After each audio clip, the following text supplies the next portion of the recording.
Muy buenas noches, de aquí de nuevo con el reporte Saladín para tratar temas de la más alta prioridad para nuestro país y la República Dominicana. Definitivamente en materia de política exterior tenemos dos situaciones, independientemente del orden prioritario que le coloque cada uno de nuestros televidentes a esas situaciones. Una es la situación bilateral con el vecino país Haití y en segundo lugar la situación ahora que se ha generado con Venezuela a raíz de la decisión tomada por el gobierno de ese país de suspender las relaciones diplomáticas con unos 7 países de América Latina y por supuesto entre ellos la República Dominicana. A veces uno tendría la tendencia a enfocarse solamente en aspectos de la actualidad, pero esta historia comenzó hace muchos años, las relaciones bilaterales con Venezuela, e independientemente de tratar prioritariamente en esta primera parte del programa la relación con ese gran país que es Venezuela y el potencial enorme que tiene el mismo, no podemos dejar de mencionar que el padre de la patria, Juan Pablo Duarte, vivió 32 años en Venezuela, dentro de lo que fue precisamente su destierro, autoexilio, incluyendo el momento en que él retorna a la República Dominicana cuando la anexión y prácticamente le piden que retorne a Venezuela para levantar fondos de apoyo para la lucha contra el gobierno español.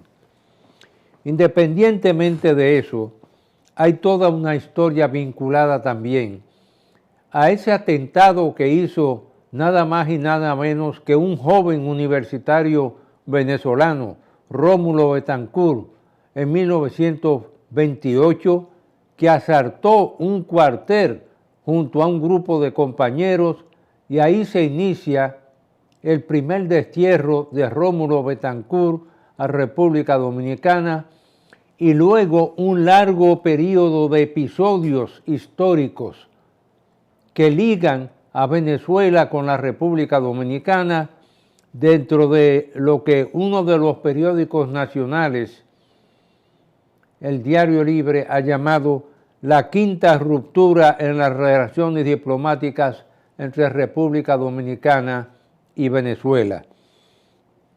Y es que desde ese exilio y destierro de Rómulo Betancourt en 1928 a República Dominicana, independientemente del apoyo que éste le dio a los exiliados dominicanos en Venezuela, cada una de esas etapas representó en esas relaciones bilaterales con Venezuela, por ejemplo, dentro de lo que fue el periodo ya de estabilidad, 21.000 dominicanos a partir de las décadas de los 70 habían emigrado a Venezuela y en la coyuntura actual se ha dado al revés la migración de unos 121.000 venezolanos a la República Dominicana. Independientemente de esas 5 ocasiones en que se han suspendido las relaciones diplomáticas, siendo la más delicada de todas, por supuesto, la que corresponde ya a 1960, cuando después del atentado que le hizo Trujillo a Rómulo Betancourt, la Organización de Estados Americanos, OEA, le impuso sanciones de suspensión de relaciones diplomáticas, consulares, comerciales a la República Dominicana, y ese fue un periodo que marcó completamente las relaciones bilaterales entre nuestros dos países, independientemente de que ya en los gobiernos de Eleazar López Contreras e Isaías Medina Angarita, generales también, herederos de la dictadura de Juan Vicente Gómez, las relaciones se tensaron enormemente entre el gobierno de Trujillo y los gobiernos de Venezuela. Inclusive hubo un episodio en 1941 de una misa que hicieron los exiliados dominicanos en Caracas, Venezuela, y aparentemente uno de los presentes en esa misa públicamente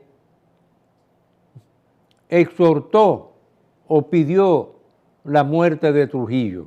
Eso provocó un incidente que llegó hasta el Vaticano e inclusive la iglesia a través de sus canales institucionales se quejó de que precisamente sacerdotes venezolanos se habían prestado para que en sus iglesias se hiciesen comentarios despectivos sobre lo que era el jefe de Estado de entonces en la República Dominicana en ese año de 1941.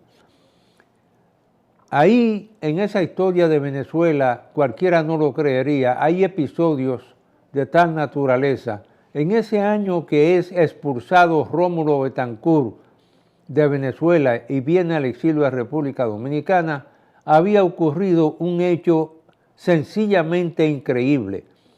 En pleno Palacio de Miraflores, el hermano del presidente Juan Vicente Gómez, el general Juan C. Gómez, fue asesinado a puñaladas por una polémica que envolvía a la propia primera dama, a la esposa de Juan Vicente Gómez, que aspiraba como el presidente de la República en Venezuela, era el que nombraba al vicepresidente. La esposa de Juan Vicente Gómez aspiraba a que fuese su hijo el vicepresidente y en un complot de carácter militar y civil asesinaron al hermano del presidente de la República, Juan Vicente Gómez. En ese periodo, y demos un salto, sucede otro episodio increíble. En 1945, como tocaba democracia,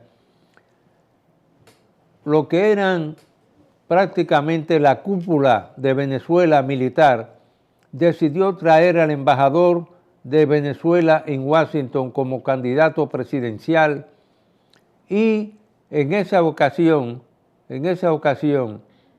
ese candidato, que era la única embajada a donde iba el presidente de los Estados Unidos de América, Harry S. Truman, a tocar piano, ya que Truman era pianista, por los vínculos de amistad que existían entre los dos, al llevarse a Venezuela la cúpula militar al embajador de Venezuela en Washington, definitivamente hizo un cuadro de Alzheimer y en esa coyuntura decidieron entonces elegir como candidato presidencial a Rómulo Gallegos, ese escritor y famoso escritor.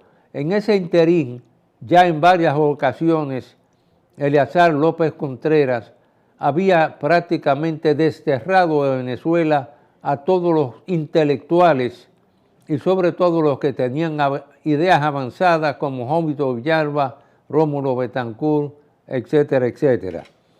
En esa coyuntura, cuando fracasó la cuestión del embajador de Venezuela en Washington, se produjo y hubo alguien que escribió una novela que vino a ser famosa, ya que Harry S. Truman le envió su avión personal para llevar al embajador de Venezuela en Washington de regreso a Washington para darle un tratamiento y ver si revertían ese proceso de Alzheimer de ese ex embajador de Venezuela en Washington.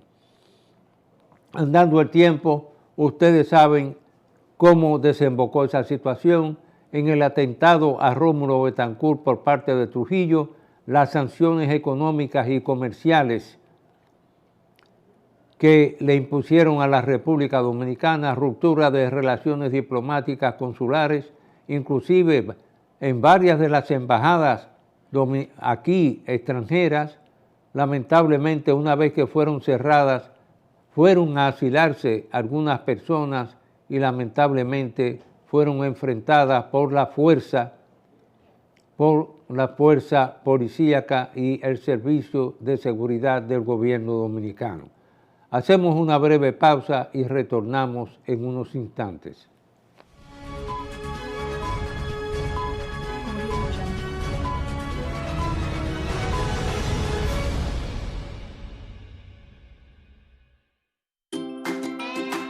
Por naturaleza, somos seres felices. Disfrutamos de quienes nos rodean. Luchamos para alcanzar nuestras metas. Nuestra imaginación descubre mundos y nos impulsa a ser mejores.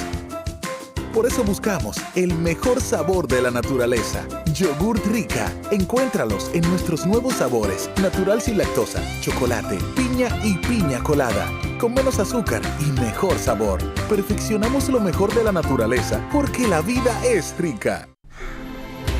Atrévete a encontrar eso que quieres. Solo tu magia la puede hacer brillar. Las ideas que siempre has imaginado, ilumínalas y hazlas realidad. Las puedes cumplir. Cada idea que tienes vive aquí. Las puedes cumplir. Cada idea que tienes brilla en ti. Hay un lugar donde tus ideas se cumplen. El Banco de las Ideas. 60 años cumpliendo. Popular, a tu lado siempre. 100 años de compromiso no es una cifra simple. Son más de 1.200 meses de labor continua. 36.000 días de faena de sol a sol. 288.000 horas de trabajo constante. Hoy, un siglo después, seguimos trabajando y progresando junto a miles de dominicanos y con nuestro ejemplo confirmando que el progreso solo vale la pena cuando se convierte en bienestar para todos los que lo construyen. Central Romana Corporation Limited. 100 años de trabajo y progreso, como el primer día. Hay diferentes tipos de personas. A unos les gustan las casas grandes, a otros pequeñas. Están los que las prefieren de distintos materiales. ¿Eso es una casa? Hay personas que tienen casas que son empresas. Y existen empresas de todo tipo. Algunos las tienen abiertas 24 horas y otros te llevan a tu casa lo que sea. Hay quienes tienen empresas que también son autos. Hay autos que se parecen a sus dueños. Otros no tanto. Hay personas que tienen autos que salvan vidas y otros con autos que llevan nuestro futuro. No importa el tipo de persona que eres, sé lo importante que son tus logros para ti. Por eso los cuido como tú. Sigo creciendo y te protejo aún más. Con seguros, mi salud, mi vida, mi auto. ¿Mi auto? Sí, mi auto, mi hogar y también mi empresa. Humanos Seguros, como tú.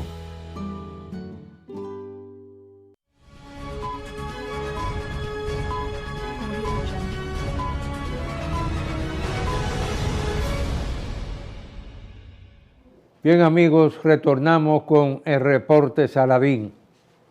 Definitivamente República Dominicana ha respondido, independientemente del acuerdo petrolero, lo que se llamó el acuerdo petrolero que permitió a Venezuela y a México financiar las importaciones de petróleo a República Dominicana, pero República Dominicana también ha sabido abrirse en la presente coyuntura, donde unos 121.000 venezolanos prácticamente se han acogido aquí en República Dominicana al país de destino de esos 121.000 venezolanos que han sido acogidos por nuestro país. Porque muchas veces se olvida también que quien fuera el presidente de nuestra independencia efímera, José Núñez de Cáceres, una vez que entregó las llaves de la ciudad de Santo Domingo al invasor haitiano, se exilió y se desterró en Caracas, Venezuela, de donde luego emigró a México. En consecuencia, República Dominicana, independientemente de las alternativas relacionadas con el acuerdo de San José entre Venezuela y México para financiar nuestras importaciones de petróleo, estaba también la adquisición por parte de la Refinería Dominicana de Petróleo del paquete accionario que tenía PDVSA en la Refinería Dominicana de Petróleo. Pero, como lo decíamos al inicio de este programa, el reporte Saladín, dentro de las dos grandes prioridades de política exterior de nuestro país está el tema Haití. Y precisamente en la coyuntura actual en la que el gobierno presidido por el primer ministro Gary Conille ha tenido ya que enfrentarse a las fuerzas de la delincuencia que fueron capaces de abrir las puertas de 2 cárceles en Puerto Príncipe y dejar escapar a todos los criminales y delincuentes que habían en el mismo, con la excepción del grupo de los colombianos que decidieron quedarse en las cárceles ya que no se les ha pasado juicio a esos colombianos.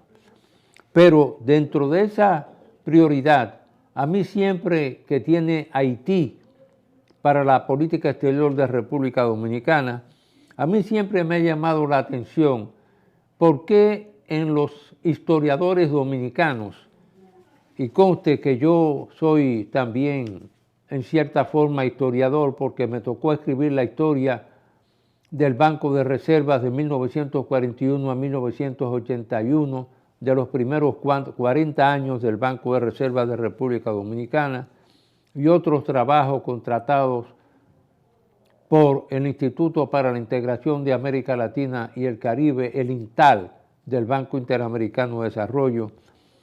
A mí siempre me ha llamado la atención por qué tan pocos historiadores dominicanos han hablado de la influencia que tuvo Alexander Hamilton, el secretario del Tesoro, el primer secretario del Tesoro norteamericano, en la redacción de lo que fueron los primeros lineamientos para una constitución de Haití, los cuales le pidió nada más y nada menos que el secretario de Estado norteamericano de esa época, Timothy Pickering, el cual le pidió que ayudara al gobierno de Toussaint Louverture, sobre todo con la parte de recaudación de impuestos y por otra parte preparando unos lineamientos para la Constitución de Haití.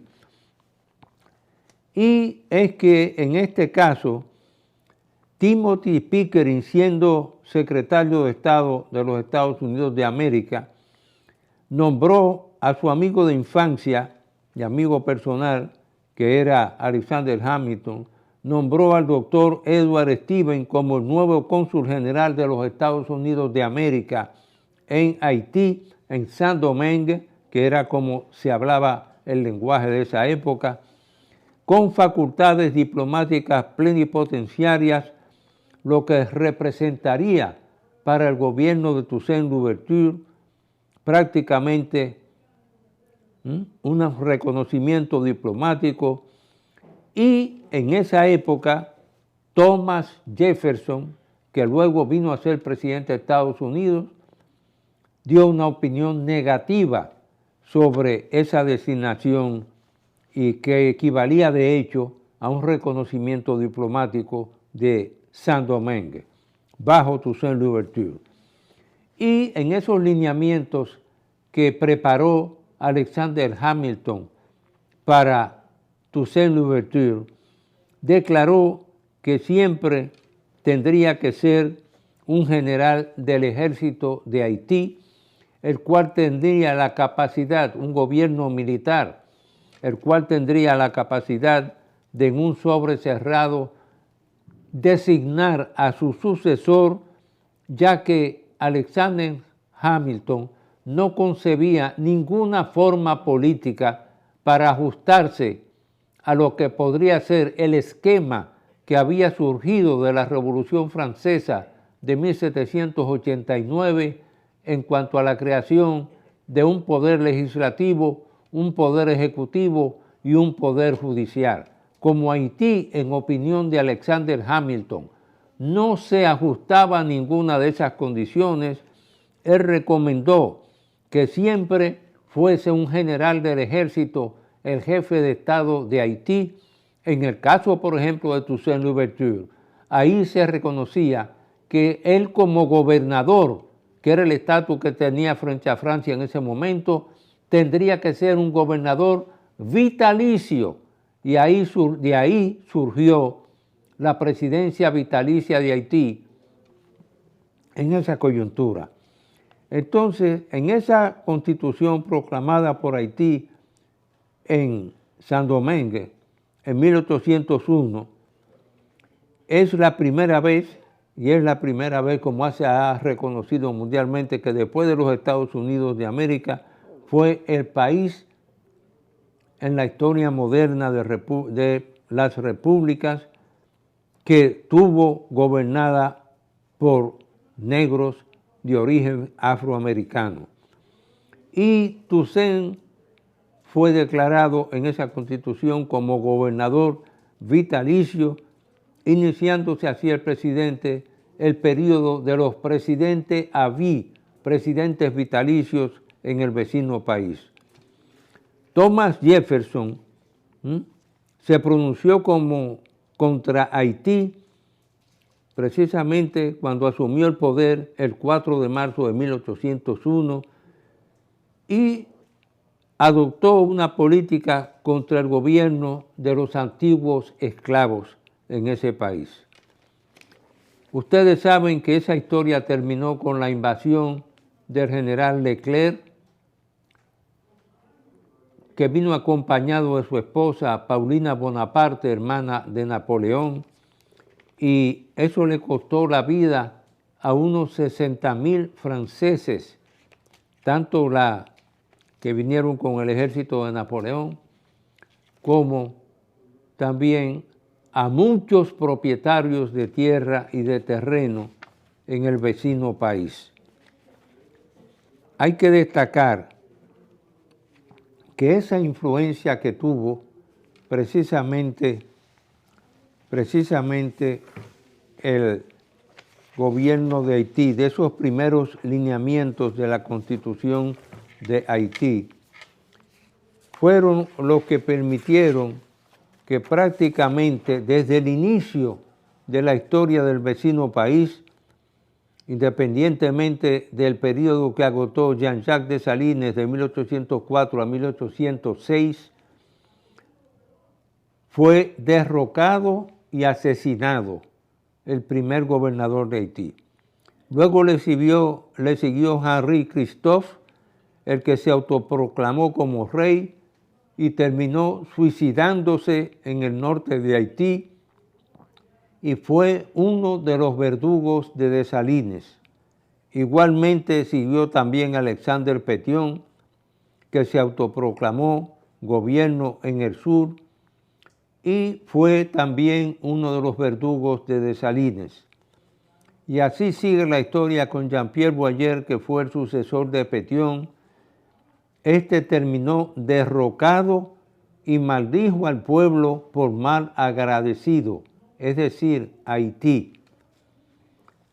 Por otra parte, Philippe Guerrier fue el sucesor de Hérard, murió y era totalmente analfabeto, y así sucesivamente, hasta terminar en los episodios que condujeron al vecino país en 1915 a una intervención norteamericana, porque desde la primera constitución de Haití le estaba prohibido a los blancos ser dueños de la propiedad de la tierra.